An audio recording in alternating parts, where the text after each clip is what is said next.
क्या सिचुएशन आपको नजर आ रही है उधर से? बिकॉज ये जो है कि इंडिया अब एक प्रीएम्प्ट कर रहा है पाकिस्तान की तरफ से कोई मूव, और ये कह रहा है कि जी पाकिस्तान अब अग्रेसर है और पाकिस्तान को अब एक अग्रेशन वाले मोड में दिखा रहे हैं।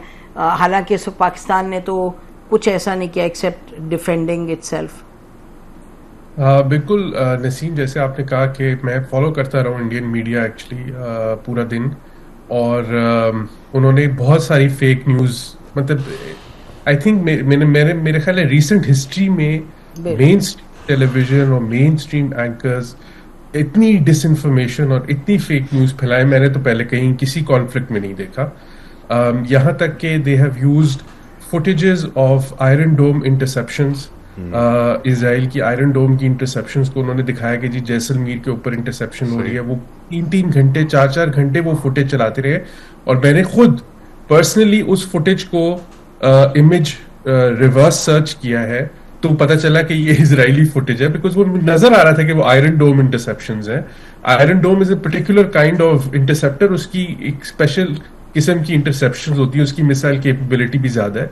इंडिया के पास वो टेक्नोलॉजी अभी नहीं है।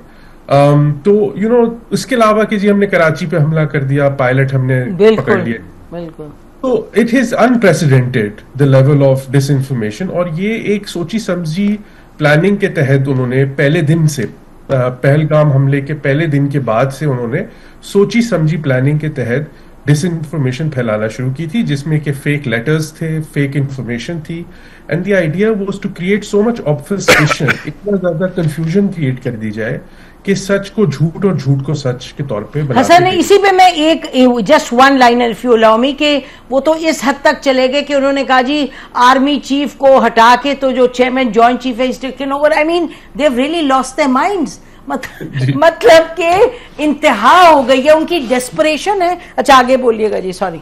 हाँ, मेरा ख्याल है कि ये it speaks also to the collective consciousness of India, कि वहां पे जो हिंदुत्व आइडियोलॉजी आई है उसने क्या मतलब असर दिखाया है इंडिया में, कि sensible sort of journalists who have engaged with Pakistan and who know these things are spreading complete falsehoods. तो आई थिंक इसके पीछे भी एक सोची समझी प्लानिंग है, और वो ये है कि प्रीएम्प्ट किया जाए पाकिस्तान की रिस्पांस को। मेरा ख्याल है कि जो पहली रात को पाकिस्तान ने डिफेंसिव एक्शन लिया, पाकिस्तान एयरफोर्स ने परफॉर्म एक्सेप्शनली, उन्होंने अपनी प्रोफेशनलिज्म दिखाया and they shot down Indian aircraft. इसकी अब प्रूफ हर जगह आ गई, international media has confirmed, CNN ने, रॉयटर्स वगैरह ने, कि हमने उनके राफेल प्लेन्स भी गिराए हैं एंड अदर प्लेन्स ऑल्सो। तो मेरा ख्याल है कि जो उनको सेटबैक हुआ पहली रात को इंडियन एयरफोर्स को, उसका उनको समझ नहीं आया कि हम रिस्पॉन्ड क्या करें, और बौखलाहट में उन्होंने सुबह पाकिस्तान की मुख्तलिफ जो है वो शहरों के ऊपर ड्रोन हमले किए, और उसकी जस्टिफिकेशन ढूंढने के लिए उन्होंने ये स्टोरी रचाई कि जी अमृतसर के ऊपर कोई हमला किया है, या पंजाब में और शहरों पे हमले किए जो कि उन्होंने शूट डाउन कर दी, जिसकी कोई एविडेंस नहीं है, कोई डेब्री हमें नजर नहीं आई। अगर ऐसा कोई चीज होती तो आप डेब्री दिखा दें, वहां पर अगर कोई मिसाइल हमला होता, जो कि हमने कोई एविडेंस इंडिया की तरफ से नहीं देखी।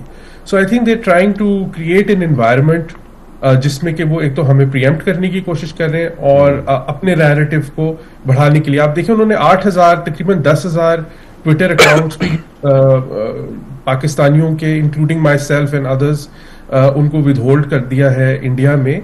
उन्होंने एक एको चेम्बर बना लिया है, वो अपनी ही लाइज को, डिलूजन को बार बार रिपीट कर रहे हैं, उसमें बिलीव भी कर रहे हैं। So I think this is a dangerous thing for a nuclear country. बिल्कुल, देखिए, I think the world should ask this question कि एक न्यूक्लियर मुल्क है जिसका main stream media complete lies बोल जी जी, जैसे आप कह रहे हैं हसन, जैसे आपने खुद अभी कहा, और ये बड़ी अहम बात है, ये जो हम शुरू में से बात कर रहे हैं कि भाई इंडिया किसी मकसद के लिए कर रहा है। उसका मकसद ये है कि अब पाकिस्तान को पैरालाइज करे, पाकिस्तान को देख मल्टीपल लेवल्स पे वो फोकस कर रहे हैं ना पाकिस्तान में, डिप्लोमेटिक से, इस झूठ से और छोटे मोटे ड्रोन श्रोन मार के पाकिस्तान को कहें कि जी sit down, it's all over now and it's all over हमारी टर्म्स पे जो हमने किया था।